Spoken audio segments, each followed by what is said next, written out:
গলাত লাগায়েন না, সিংড়ে হচ্ছে সিংড়ে ভিতরে লাগান।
কি অবস্থায় আছে?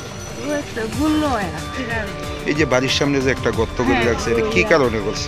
বাড়ির সামনে গেটের সামনে টিন ফালাই রাখছে, এমন একটা অন্তত একটা বাচ্চা দুটো পড়তো, তখন কি একটা উপায় আসলো, আমার গুরু দেখে 10 জনে তুইলা দিবে। বাড়ির মালিকরা জিজ্ঞাসা করছেন কি কারণে এই গর্তটা করা হয়েছে? বাড়ির মালিক তো দেখছি না।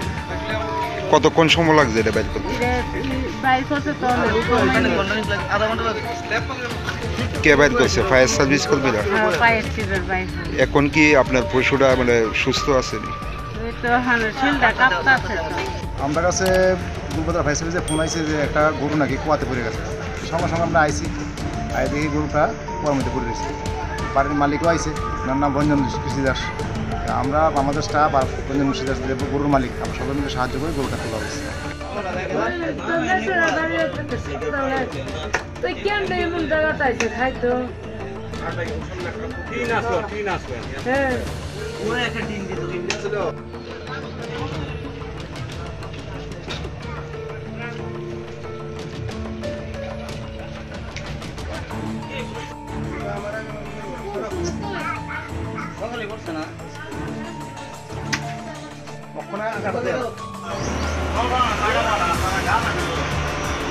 বাইরে